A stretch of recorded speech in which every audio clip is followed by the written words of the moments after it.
अस्सलाम वालेकुम दोस्तों, मैं हूं हैदर अली और मेरे चैनल पे आपको खुशामदीद। सबसे पहले आपसे गुजारिश है, अगर आपने चैनल को सब्सक्राइब नहीं किया तो चैनल को सब्सक्राइब करें और बेल आइकन पे ज़रूर क्लिक कीजिएगा ताकि मेरी आने वाली हर नई वीडियो का नोटिफिकेशन आपको मिल सके। उम्मीद है आप सब खैरियत से होंगे। कल मैंने एक वीडियो शेयर की थी जिसमें हुज्जाज कराम आए हैं हज करने के लिए मक्का में। अल्हम्दुलिल्लाह, अल्लाह का लाख लाख शुक्र है। तो वो मैंने वीडियो शेयर की थी, वो ज़्यादा वीडियो तो नहीं बना सका, उसके लिए माजरत, क्योंकि पहले सिक्योरिटी काफ़ी ज़्यादा थी तो मैंने वेट किया। उसके बाद थोड़ी देर बाद मैंने जब सिक्योरिटी कम हुई है तो मैंने दूर से ही वीडियो बनाई 2 मिनट की, तो वो मैंने आपको शेयर की थी। तो दुआ है अल्लाह ताला खैर व आफियत से रखे सबको और जल्द मस्जिदुल हरम खुले, नमाज अदा कर सके, वहाँ तवाफ़ कर सकें, उम्रा कर सकें, बाहर से लोग आ सकें। सबकी ये तमन्ना है कि अल्लाह ताला का घर जल्द खुले, वहाँ सब आएँ, नमाज़ पढ़ें, तवाफ़ करें, उम्रा अदा करें। तो आपसे गुजारिश है कि सब मिलकर दुआ ज़रूर कीजिएगा। अल्लाह ताला सब हाजियों को अपने हिफ्ज़-ओ-मान में रखे। तो मेरे से कुछ सवाल पूछे गए थे, उनका मैं आंसर दूंगा। कि एक सवाल था सऊदी विज़िट वीज़ा कैसे निकलेगा, तो उसका आंसर ये है कि अगर आप यहाँ हैं, अगर आपके हस्बैंड यहाँ हैं तो वो इजी वीज़ा निकाल सकते हैं।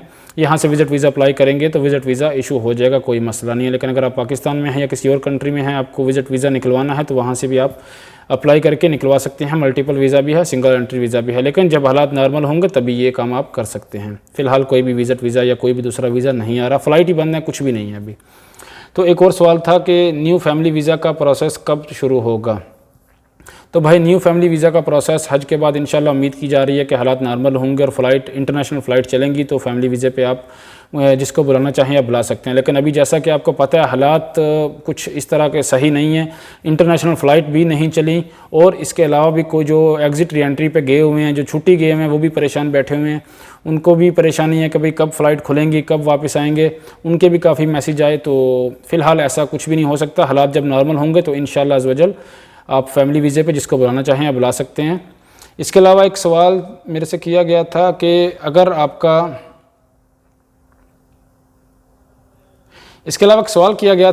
आपका कफ़ील जो है, आपकी कंपनी जो है जहां आप काम कर रहे हैं वो येलो में है तो आपको क्या करना है। भाई सबसे पहली बात, अगर आपका कफ़ील येलो में, आपकी कंपनी येलो में है या ग्रीन में है, रेड में, अलग अलग कैटेगरी हैं। अगर आपका जो कंपनी है वो येलो में है और आपका इकामा तजदीद नहीं हो रहा, फॉर एग्ज़ाम्पल ऐसा कोई आपको मसला है, तो अगर 3 महीने तक अगर आपका इकामा तजदीद नहीं होता तो आप कंप्लेन कर सकते हैं। उससे पहले आप कंप्लेन नहीं कर सकते, लेकिन उसके लिए आपके पास प्रूफ होना चाहिए कि आपका इकामा 3 माह से तजदीद नहीं हुआ।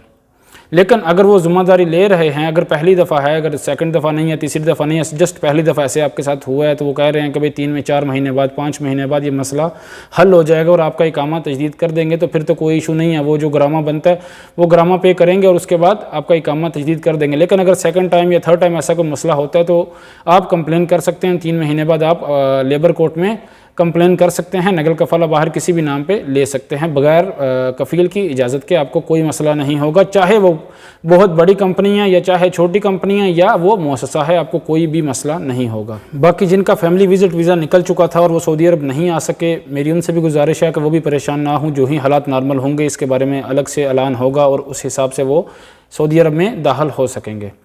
और इसके अलावा जो फैमिली विज़िट वीज़े पे सऊदी अरब आए थे, उसके बाद वो अपने मुल्क गए थे और उसके बाद वापस नहीं आ सके, यानी कि 6 महीने उन्होंने पूरे किए थे, उनका मल्टीपल फैमिली विज़िट वीज़ा था। उसके बाद वो चले गए थे पाकिस्तान या इंडिया या बांग्लादेश किसी भी मुल्क में, ताकि वो 1 महीना 10 दिन बाद या 20 दिन बाद वापस आ जाएंगे, तो वो वापस नहीं आ सके, वो भी परेशान ना हों। जो ही हालात नॉर्मल होंगे उनके बारे में भी ऐलान होगा और वो उसी वीज़े पर वापस आ सकेंगे।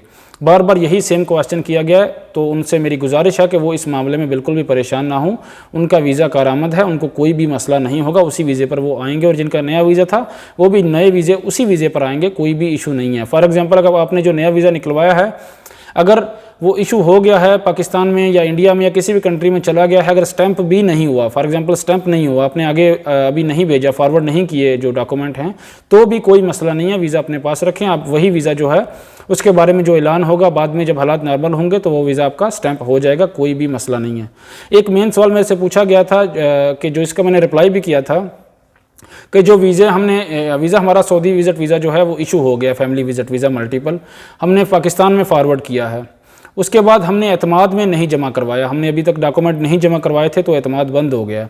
तो जिन लोगों के जो डॉक्यूमेंट जमा हुए थे एतमाद में, स्टैंप हो गए थे, उनका तो हमें पता है कि वो उसी वीज़े पर आएंगे। लेकिन जिन्होंने फैमिली विज़िट वीज़ा सेंड किया था और अभी तक डॉक्यूमेंट जमा नहीं करवाए थे एतमाद में, तो उनको क्या करना होगा, क्या वही वीज़ा चलेगा या फिर नया वीज़ा लेना होगा? तो भाई उनका वही वीज़ा चलेगा, जब हालात नॉर्मल होंगे तो आपका वही वीज़ा स्टैंप होगा, कोई भी मसला नहीं है, तो आप परेशान ना हो।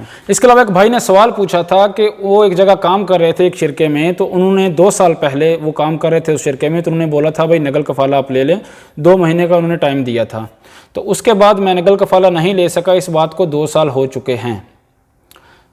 तो अगर अभी मैं नकल कफ़ाला लेता हूं किसी कफ़ील के नाम पे, तो क्या मुझे उन 2 साल की जो इकामा ख़त्म हो चुका है उसकी भी फ़ीस अदा करनी होगी, या फिर अभी जो तीसरा साल है जो नया इकामा जो कफ़ील पे तनाज़ुल लूँगा वही 1 साल की फ़ीस अदा करनी होगी?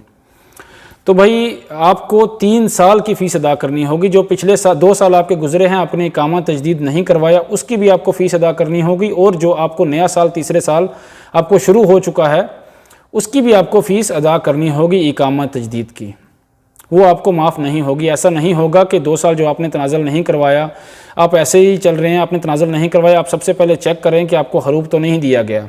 आप सबसे पहले जवाज़ात में ये चेक कीजिएगा कि आपको हरूफ तो नहीं दिया गया। अगर आपको हरूफ दिया गया है तो आप जिस शिरके से काम छोड़ा था आपने, आप वहाँ पे कांटेक्ट करें, वहाँ पे रब्ता करें कि भाई वो हरूफ उठा सकते हैं कि भाई मैं मौजूद हूँ यहाँ, मैं नकल कफ़ाला लेना चाहता हूँ, मुझे ये मसला था तो मैं नकल कफ़ाला नहीं ले सका। उनसे बात करें, उनको बताएं। अगर खुदा न खास्ता अल्लाह ना करे ऐसा कोई मसला है हरूफ का, तो आपको वहाँ रब्ता करना आपके लिए बहुत ज़्यादा ज़रूरी है। नहीं तो अगर आप पकड़े जाते हैं तो उससे आपको ज़्यादा मसला होगा। लेकिन अगर फॉर एग्जांपल आपको हरूफ नहीं दिया गया, आप ऐसे चल रहे हैं, 2 साल हो गए हैं, आपको 2 साल से ऊपर हो गए हैं, 2 बार आपका इकामा अपडेट नहीं हुआ, तजदीद नहीं हुआ, तो अगर अभी आप नकल कफ़ाला लेते हैं किसी कफ़ील के नाम पे, तो आपको जो 2 साल आपके ज़ाया हुए हैं उस 2 साल की भी आपको फ़ीस अदा करनी होगी। और तीसरा साल जो आपका इकामा तीसरे साल में शुरू हो रहा है, आप नकल कफ़ाला लेते हैं, तो आपको उसकी भी फ़ीस अदा करनी होगी। तो मेरा आपको ज़ाती तौर पे मशवरा है कि आप ऐसा करें, आप सबसे पहले अपने डॉक्यूमेंट चेक करें कि अगर आपको हरूफ नहीं दिया गया तो आप किसी कफ़ील के से कांटेक्ट करें, कोई सही कफ़ील आपको मिलता है या आप कोई शिरका मिलता है, कोई जहां आप काम कर सकते हैं। हालात नॉर्मल होने के बाद अभी फ़िलहाल तो यहाँ सब कुछ बंद है, तो अगर आपको कोई ऐसा काम मिलता है जहाँ आप नकल कफ़ाला ले सकते हैं तो सबसे पहले अपने डॉक्यूमेंट ठीक कर लें। और अगर खुदा न खास्ता हरूफ है तो आप अपनी कंपनी, अपने शिरका से रब्ता करें ताकि ये मसला आपका हल हो। आप एक और सवाल था कि भाई हमारा महीना साई खास का है, हमारे पास इकामा साई खास का है, और एक और भाई है उन्होंने बोला कि भाई हमारे पास आमिल का महीना है, तो हम क्या, हमारा प्रोफेशन एक का आमिल का है और एक का साई खास का है, तो क्या हम हंगर स्टेशन पे या ऑनलाइन जो भी काम है, फार्मेसी पे ऑनलाइन जो मेडिसिन का काम है या कोई दूसरा काम है जो ऑनलाइन आप करते हैं, ऑनलाइन डिलीवरी का, वो हम कर सकते हैं, वो लीगल है या नहीं? तो भाई उसके लिए ऑनलाइन जो भी आप काम करते हैं हंगर स्टेशन पे या इसके अलावा कोई भी ऑनलाइन आप काम करते हैं, उसके लिए आपको सबसे पहले आपके पास रुख्सा होना चाहिए, लाइसेंस होना चाहिए, और उसकी कुछ शराइत भी होती हैं। गाड़ी का कौन सा मॉडल होना चाहिए वो भी आपके पास होना, जो मॉडल उनको चाहिए, जो उनकी रिक्वायरमेंट है वो आपके पास होना बहुत ज़्यादा ज़रूरी है। उसके बाद जब आप रजिस्टर करते हैं किसी भी ऐप में, हंगर स्टेशन में या कोई ऑनलाइन जहाँ भी आप काम करना चाहते हैं वहाँ आप रजिस्टर करते हैं और वहाँ से अप्रूवल हो जाता है, तो आप लीगल तरीके से काम कर सकते हैं, कोई भी मसला नहीं है, ऐसा कोई भी इशू नहीं है, आपको परेशानी नहीं होगी। लेकिन वहाँ काम करने के लिए भी कुछ रिक्वायरमेंट हैं। उम्मीद है आपको सारी वीडियो की समझ आ गई होगी। वीडियो अच्छी लगी हो तो वीडियो को लाइक कर दीजिएगा, शेयर कीजिएगा और सब्सक्राइब कर दें। अल्लाह हाफिज़।